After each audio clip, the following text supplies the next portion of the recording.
Hi, I'm Tibbs and welcome to my channel. This is my New Zealand travel series where I'll be taking you through each day of the journey, sharing what I saw and what I experienced. Quick heads up, the footage in this series isn't the best. I was using a cheap GoPro clone to record, so apologies as it's a bit shaky. I didn't actually film much of the journey itself. I arrived in New Zealand in the morning and pretty much got straight into the day. The only clip I got was a quick shot from my motel window, so for this part I'll be taking you through day one over some of the travel footage.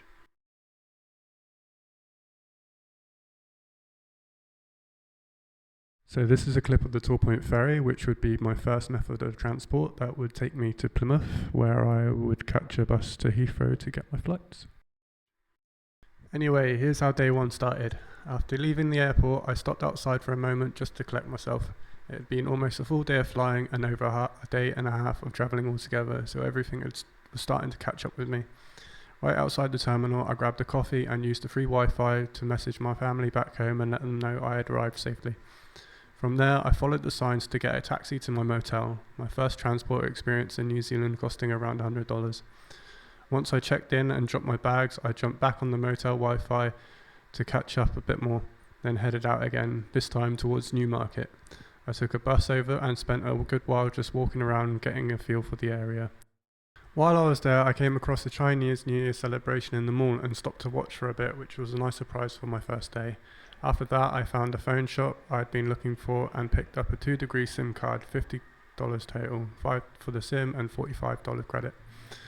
Then it was back on the bus to the motel where I got everything set up and sent out my new number. By then things were starting to settle. I had a proper shower, rest a bit and used Google Maps to find somewhere nearby for food. I ended up at Bonita Dining Room and Bar in Ellerslie for dinner, which was a great way to finish the day. After that I came back to the motel, properly unwind, and just took it all in. My first day in a completely new country, and that was day one, done.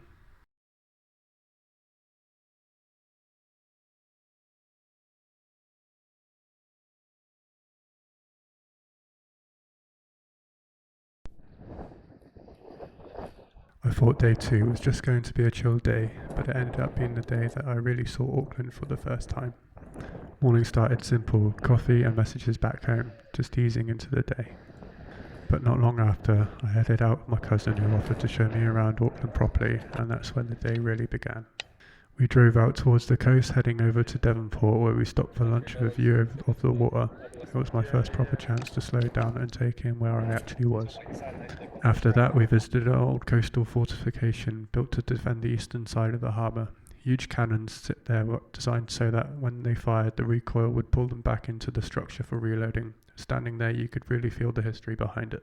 From there we carried on with a scenic drive up Mount Eden. At the top we circled the crater of an ancient volcano with full 360 degrees views over Auckland. That was one of those moments where it really hits you how far from home you are and how different everything feels. After that we made a stop at my cousin's favourite ice cream spot to try something I'd never had before, real fruit ice cream. Fresh fruit blended straight into vanilla ice cream, simple but honestly one of the best things I've had. From there we headed into the city centre to pick up some gear I needed for the rest of the trip, things like a tent and a few essentials. I also borrowed a small gas stove and some bits that would come in handy later on.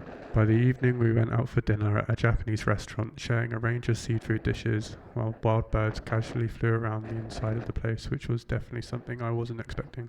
To finish the day we stopped along the coast for a quick group photo before heading back.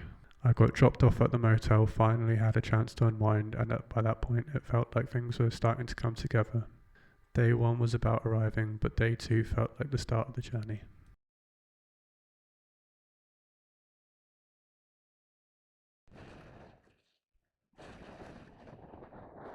Day three started pretty normal, up, coffee and easing into things. Not long after, my cousin picked me up and we headed out towards the west coast, driving out to Karikari for the day. Once we got there, we met up with some of his family and settled into a proper barbecue lunch. Good food, good company, and a completely different place to the city. After that, I got my first real taste of New Zealand's nature. We stopped by a waterfall nearby, my first of the trip, and spent some time watching eels moving through the river, which was something I'd never seen before. From there, we headed down to Karikari Beach, a wide open stretch of coastline that felt pretty untouched. I took a walk along the beach for a bit, nothing rushed, just taking it in. By the afternoon we made our way back to Auckland and I got dropped off at my accommodation. But I wasn't quite done for the day. With a bit of daylight left, I headed out again, this time on foot towards Cornwall Park. I spent some time walking through the park and made my way up to One Tree Hill Monument at the top. From up there you get a greater view of the city, completely different to Mount Eden but just as impressive in its own way.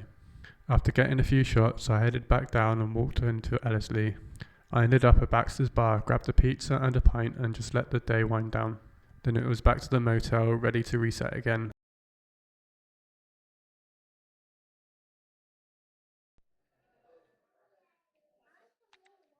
The morning started the usual way, coffee and getting my thoughts together, but this time I had a bit more of a plan. I headed out to Ellerslie, caught a bus into Auckland Central Business District and made my way straight towards the Sky Tower. That was the main goal for the day, but before heading off, I stepped off next door at a Workshop Unleashed, and honestly, that place was incredible. Seeing how props, creatures and effects are brought to life, it was one of those experiences that's just fun the whole way through, definitely worth it. Now, as you can see, our crew are hard at work making physical effects, props, costumes, creatures, miniatures, vehicles, prosthetics, animatronics, sculptures, and much, much more. Or as we like to call it technically, cool stuff. Really? Sure. We've invited you here because we reckon there might be a maker in all of you. After that, I headed over to the Sky Tower itself and made my way up.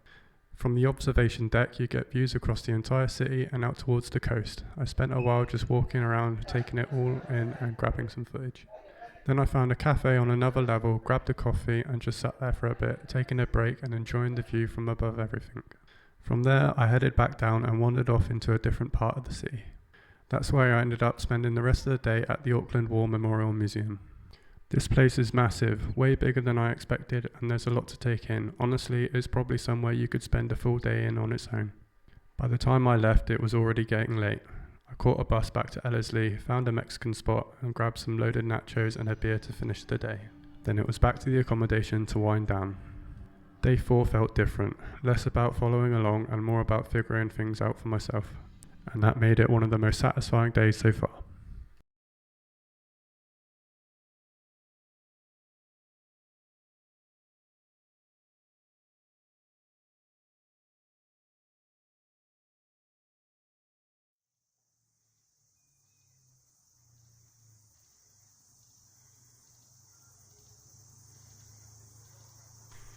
Quick heads up, some days I didn't get much footage, so I'll be using a mix of older clips while I talk through what was happening.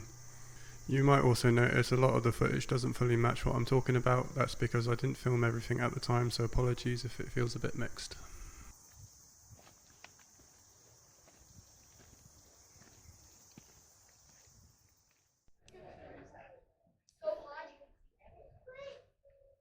I started today keeping things simple, coffee and figuring out how to get my washing sorted at the motel. It turned into a bit of a reset morning, shuffling luggage around, reorganising everything and getting a plan together for the next few days. After that, I headed into Newmarket to pick up a few essentials, things like water bottle, sunscreen and snacks for what was coming next.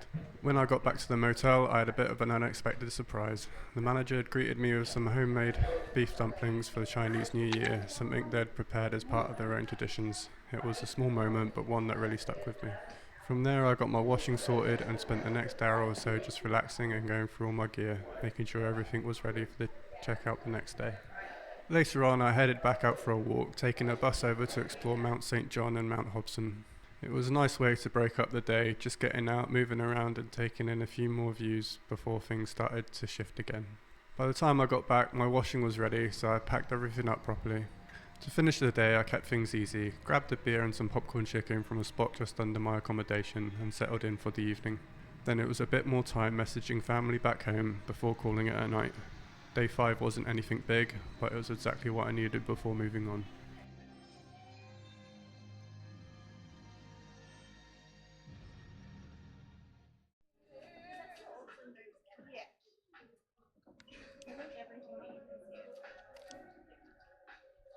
The morning began with packing everything up and getting ready to check out of the motel. But pretty quickly I realised something wasn't quite right. I had way too much stuff. Once everything was together, it became obvious. There was no way I was going to carry all of it for what I had planned next. So I had to make a quick adjustment. I reached out to a relative and arranged to store some of my gear with them just to lighten the load a bit. Once that was sorted, everything felt a lot more manageable. From there, I got dropped off at the ferry terminal in Auckland, ready to properly begin the next part of the trip. I caught a ferry over to Devonport, and that's where the trek officially started. From there, I followed the coastline, making my way up towards Takapuna Beach. It was a different pace completely, slower, more focused, and a lot more just about moving forward step by step. By the time I reached Takapuna, I found a holiday park and set up my tent, my base for the next couple of days. That was the moment it really clicked. This wasn't just visiting anymore, this was the journey. I spent the evening down by the beach just sitting for a while and taking it all in. Then kept things simple, fish and chips and an ice cream and a quiet end to the day, before turning in for the night.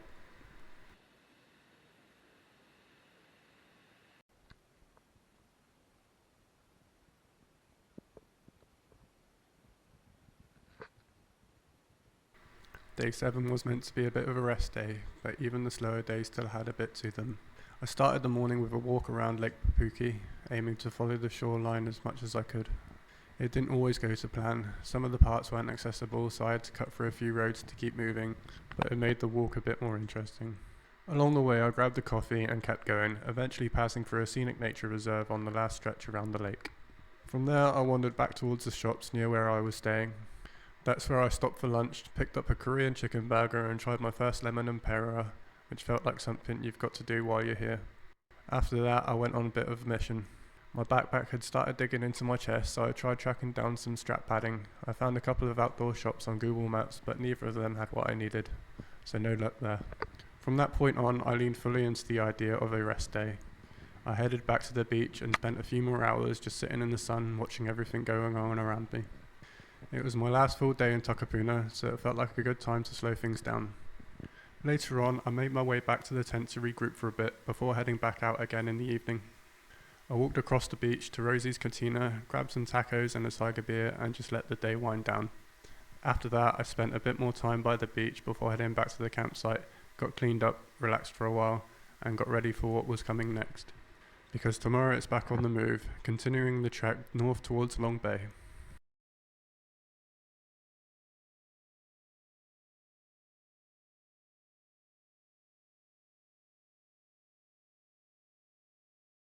And that brings us to the end of this part of the journey. If you've made it this far, thank you for watching, I really appreciate it.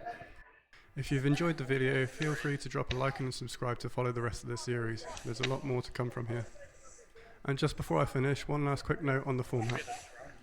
I know a lot of the footage doesn't always line up perfectly with what I'm talking about. I honestly thought I had more recorded than I did at the time, so putting this together, it does feel like there are a few gaps here and there.